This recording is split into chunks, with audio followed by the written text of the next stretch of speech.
လေးငယ်တဦးသည်သူ့အဖွားအိမ်သို့လှမ်းဝင်လိုက်ရာအိမ်ရှိတကားရှိတကားဆောင်နတ်မင်းကြီးနှစ်ပါးမှာကြောက်လန့်တကြားဖြစ်သွားပြီးလူရောင်ဖန်ဆင်းကဒူးထောက်အယိုအသေးပြုကြသည်ထိုကလေးငယ်မှာအမှန်စင်စစ်ကောင်းကင်ပုံနတ်မင်းကြီး၏လူပြည်တွင်လူဝင်စားနေသောသားတော်သခင်လေးဖြစ်နေသည်နတ်မိခင်ကြီးသည်မြေကြီးကျင်စောဖြင့်ကောင်းကင်တကားကိုနေ့စဉ်သွားရောက်တိုက်ခိုက်နေတော်လဲနတ်မင်းကြီးမှာအိမ်အောင်ပြုရန်စိတ်မပါသဖြင့်နတ်မိခင်ကစိတ်ဆိုးကသူ့ကိုလူပြည်သို့ကန်ချလိုက်ခြင်းဖြစ်သည်လူပြည်တွင်ချီချောင်ပွဲတော်ချစ်သူများနှင့်ကျင်းပနေပြီးလူပြိုအပြိုများဖျားเจ้าတွင်အဖော်ရှာနေကြသည်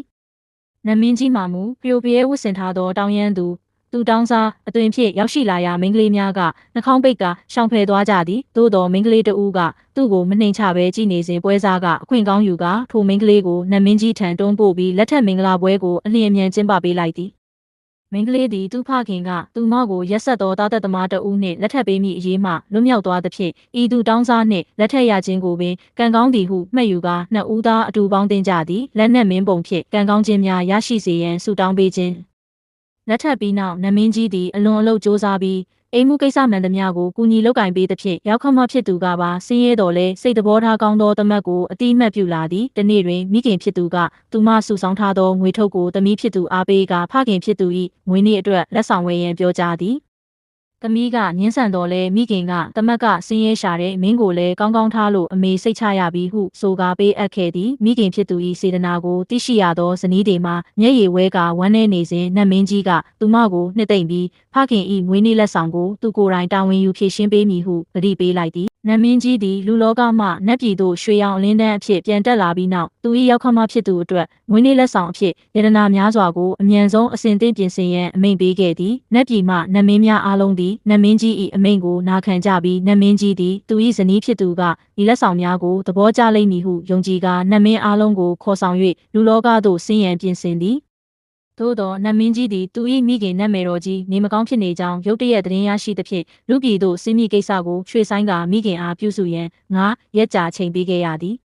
နတ်ပြည်၏9 ရက်သည်လူပြည်တွင်9 နှစ်ညီမျှသည်ထိုအချိန်တွင်လူပြည်ရှိသူ၏ဇနီးသည်သားတစ်ယောက်ကိုဖွားမြင်ခဲ့ပြီးခင်မိုးမရှိဘဲတဦးတည်းရုန်းကန်နေရသည်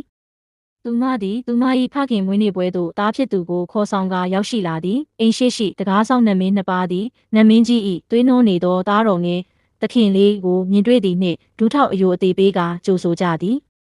သို့သောသူမ၏ဖခင်သခင်ကြီးသည်သမီးနှင့်မြေးကိုမြင်သောအခါမျက်နှာပြတ်သွားသည်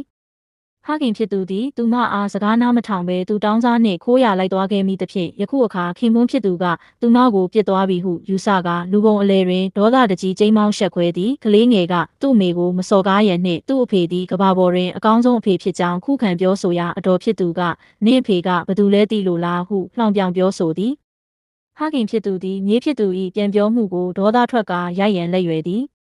တကားဆောင်နတ်မင်းများသည်ဝင်ရောက်တားဆီးလိုတော်လဲနတ်ပြည်၏စီကံအရလူသားများကို၆လန့်ခွင့်မရှိသဖြင့်မတက်နိုင်ဘဲကြည်နေရသည်ဖခင်ဖြစ်သူ၏ရိုက်ချက်သည်သားကိုကာကွယ်လိုက်သောသမီးဖြစ်သူ၏မျက်နှာပေါ်သို့ကြားရောက်သွားပြီးပါးစပ်မှသွေးများပင်ထွက်လာသည်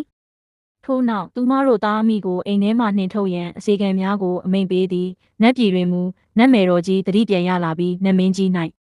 လူပြည်တွင်ဇနီးနှင့်မြေးရှိနေကြောင်းသိရသဖြင့်အလွန်ဝမ်းသာသွားသည်နတ်မင်းကြီးသည်ရောက်ခမွေးနေ့ကိုအချိန်မီသွားနိုင်ရန်အမြန်ဆုံးဆင်းလာဖို့ပြင်ဆင်ရင်းဇလန်းပြီးဆုံးသွားတော်သည်